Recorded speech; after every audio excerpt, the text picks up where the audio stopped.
Hello guys and gals, today we're going to do a quick little video here on how we soak our grains. On the side here I've got some of the books that I've talked about for many years. These were given to me as a gift from the great, one of the greatest mycologists in the world as far as I'm concerned, Doug Kaufman. Much of my work has been based on his work for many years, having to do with the antifungal diet. Grains is a huge part of that, and you'll see on in his diet when you start targeting an antifungal lifestyle that grains will be something that you have to leave out for a while. But there are things that you can do as you progress through that diet and with your health to start moving on to other things. Today we have one of my favorites, buckwheat. We have wheat berries here, which we often use for soup mainly, and then we also have brown rice and barley mixed. So the key here is what I'm simply put is I'm going to try to, this is our way of eliminating some of the toxins, the phytates and things that are in the grains and beans. I don't have any beans here yet, but that would be something that we would also soak, of course. And we're all set here, so I'm giving small amounts here, and what I typically do is I'll put, you can put more in there if you'd like, but I typically, whatever the product is, whether it's this rice and the barley, I'll put about twice that much in water. You can put more, that'd be fine. But that has always seemed to work for me, and I'm pretty confident that that's a great amount that will work with the sodium bicarb and the iodine. So, and the iodine is iodine potassium iodide, so of course that's an alkalizing substance, and so is sodium bicarbonate, the baking soda, basic baking soda, which is very alkalizing. I won't get into the details, but when you start thinking cancer and you start thinking just toxins in general, and of course anything having to do with antifungals, sodium bicarbonate is hugely antifungal. And when you find, when it comes to cancer, if you're just, it sounds a little hokey, you'll find that a good oncologist, when they give chemo, they will give sodium bicarbonate IV just so the chemo doesn't kill the person. So that's one thing to strongly consider. So what I'm going to do is I'm going to just start filling these just to the top of the grains here, just to start, because I don't want to take the iodine and put it right on the grain itself. That'd be fine, but some of the grain will soak that up right away, and then it just won't disperse properly.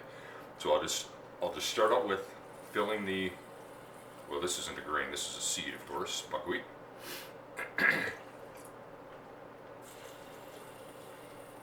Wheat berries, and our barley and brown rice, organic brown rice. And we always buy organic as best we can. And keep in mind, as wonderful as organic is, organic is very often more loaded with the fungal mycotoxins, because as bad as pesticides can be, they tend to eliminate fungus and their mycotoxins oftentimes. So, just like you would in the field, actually when you talk about purifying water, generally speaking, it's 5 drops of Lugols Iodine per liter. Now, if you're in the field and you're, some of you hunters and some of you, just outdoors people want to go out and you use the water that you have available outside of what you brought along with you, potable water. That's where you would generally have your 5% that you take along. And the 5%, if you had, let's say, out of a stream or I got out of Menominee River, if I were going to do it, I would take the 5% and use 5 drops in that liter of water. So anyway, for now, I'm going to use 5 drops of Lugols solution iodine. Oh boy, there we go. 1, 2, 3, 4, 5. Yeah, Asia really enjoyed doing the videos last night, and I'm going to do my best to have Asia and Macy far more involved. They're a lot of fun. They got beautiful smiles, and they know this stuff. So anyway, that's the iodine. So I'll move that around a little bit. And of course you get used to this. It's only takes seconds, And as far as the baking soda, here I'll do the same, but in this size, let's say a quart, this quart container, what I have, the amount I have here, I'm just going to use about 1/8 of a teaspoon.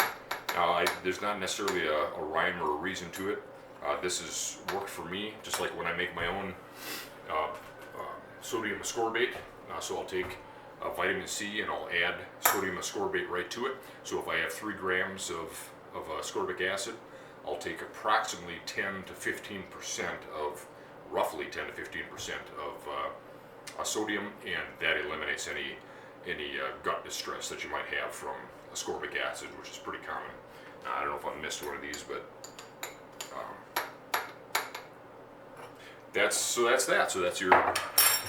This is pretty much all we put in here. Now, of course, when I make this stuff, when I make our soups and all that stuff, I'll add selenium methionine, which, of course, the iodine and selenium methionine, the reason that's so critical together is not only is it antifungal, anti-cancer, and all that stuff, but that combination of iodine and selenium methionine is critical for thyroid health and the T4 to T3 conversion.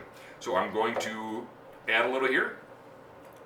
I add more here, but for the sake of show.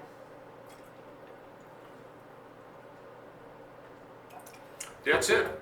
So I'll cap it off, stir it around here a little bit, and that'll be pretty much all we do. And actually, you know, it depends on the person, I guess, but for me, if I leave the buckwheat sit 6 hours, for me that's ready to go when I eat it raw. A lot of people love to cook it. It's great cooked, but I like it just like I showed you in my other video, with fresh fruit, fresh raw milk, with egg, nutritional yeast, and other things added to it. So when you take that and you add your vitamins and minerals along with that, with your sea salt and things like that, you can make foods that would be otherwise pretty ubiquitously contaminated.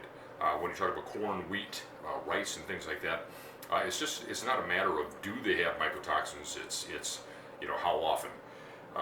So that's a great way to help neutralize those things and help neutralize toxins in general. Whether there's, you know, bits and pieces of pesticide or whatever may be on it.